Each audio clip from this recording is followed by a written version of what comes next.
మరి ఏ ఒక్క కార్యమైనా సరే ఆలస్యం చేయడు.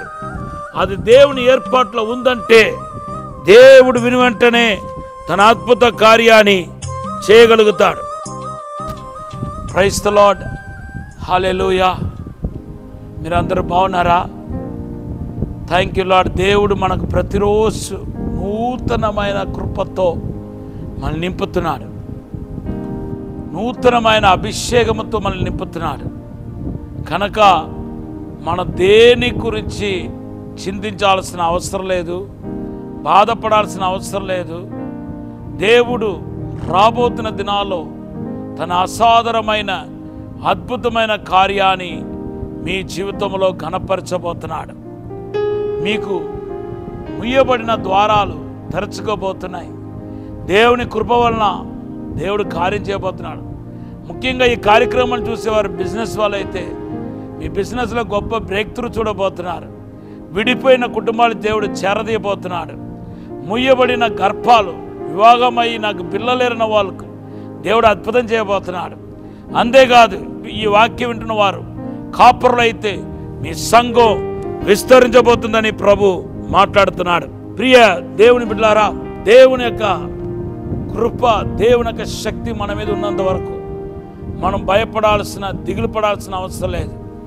దేవుడు మీ జీవితంలో విను వెంటనే తన కార్యాన్ని జరిగించబోతున్నాడు. కాబట్టి మీరు ఆశ్చర్యపడవద్దు, దిగులు పడవద్దు. దేవుడు మరి ఏ ఒక్క కార్యమైనా సరే ఆలస్యం చేయడు. అది దేవుని ఏర్పాట్లో ఉందంటే దేవుడు విని వెంటనే తన అద్భుత కార్యాన్ని చేయగలుగుతాడు. పరిశుద్ధ గ్రంథంలో మన మార్కు సువార్త 1వ అధ్యాయం 13వ వచనం చదివితే వెంటనే, తక్షణమే అనే మాట 13 సార్లకు పైపడిగా మనకు కనబడుతున్నాయి. అయితే సమయాన్ని దృష్టిలో పెట్టుకొని నేను కొన్ని మాటలు మీకు చెప్పాలని పరిశుద్ధాత్మతో ప్రేరేపించబడుతున్నాను. మార్కు సువార్త 1వ అధ్యాయం 30వ వచనం చదివితే యేసు ప్రభు పేతురు యొక్క అత్తగారిని ముట్టగానే వెంటనే ఆమెను జ్వరం విడిచి వెళ్ళిపోయినట్టుగా, స్వస్థత పొందుకున్నట్టుగా మన పరిశుద్ధ గ్రంథంలో చూస్తున్నాం. అంటే స్వస్థత అనేది విని వెంటనే జరిగే కార్యం. అలాగే మార్కు సువార్త 1వ అధ్యాయం 26వ వచనం చదివితే యేసు ప్రభు గద్దించగానే అపవిత్రాత్మ వెంటనే విడిచి వెళ్ళిపోయినట్టుగా మన పరిశుద్ధ గ్రంథంలో చూస్తున్నాం. ఎవరెవరైతే దురాత్మ శక్తుల చేత, మాంత్రిక శక్తుల చేత, అపవిత్రాత్మ శక్తుల చేత పీడించబడుతున్నారో ఖచ్చితంగా మీ కుటుంబంలోని చీకటి శక్తులని పారిపోబోతున్నాయి, అంధకార శక్తులని పారిపోబోతున్నాయి. మీకు దురాత్మ నుండి విడుదల అనేది ఆలస్యం చేయడు. త్వరగానే మీకు సంపూర్ణమైన విడుదల మీకు కలుగుతాయి. మీరు విడుదల పొందుతారని ప్రభు చెప్తున్నాడు. అంతేకాదు మరొక కార్యం వెంటనే మీ జీవితంలో జరగబోతుంది. అదేంటంటే దేవుని బిడ్డలారా, ఒక కుష్ఠరోగి స్వస్థపడటం అనేది వెంటనే ఆ మాట చెప్పగానే స్వస్థత పొందుకున్నాడంట. మార్కు సువార్త 1వ అధ్యాయం 39 నుండి 45 వచనాలు చదవండి. దేవుని బిడ్డలారా, మరి 42వ వచనంలో ఆ మాట ప్రభు చెప్పగానే, ఏ మాట?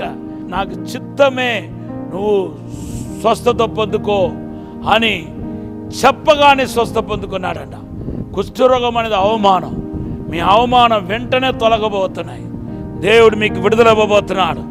ఎవరెవరైతే అవమానం నుండి వెళుతున్నారో, నింద నుండి వెళుతున్నారో, ఎవరెవరైతే మరి చాలా బాధాకరమైన పరిస్థితులు వెళుతున్నారో మీ అందరికీ దేవుడు విడుదల ఇవ్వబోతున్నాడు. ఒక చిన్న ప్రార్థన చేస్తాను. పరిశుద్ధము నమ్మకమైన పరలోక తండ్రి, ఇప్పుడే అసాధారణమైన అద్భుతమైన కార్యం జరిగించిన ప్రభా, శక్తి చేత కాదు, బలము చేత కాదు, ఆత్మ ద్వారానే సమస్తం జరుగుతున్నారు ప్రభా. మీరే విడుదల దయచేయండి. యేసు రక్తాన్ని ప్రోక్షిస్తున్నా, గొర్రెపిల్ల రక్తాన్ని ప్రోక్షిస్తున్నా, విని వెంటనే నీ బిడ్డలకు అద్భుతం జరిగించమని యేసు నామములో అడిగి వేడుకుంటున్నాము తండ్రి. ఆమేన్, ఆమేన్. ప్రభు ఈ మాటను దీవించునుగాక. మీకు దేవుడిచ్చిన వాగ్దానం ఆమోస్ గ్రంథం 9వ అధ్యాయం 12వ వచనం. Have a blessed day.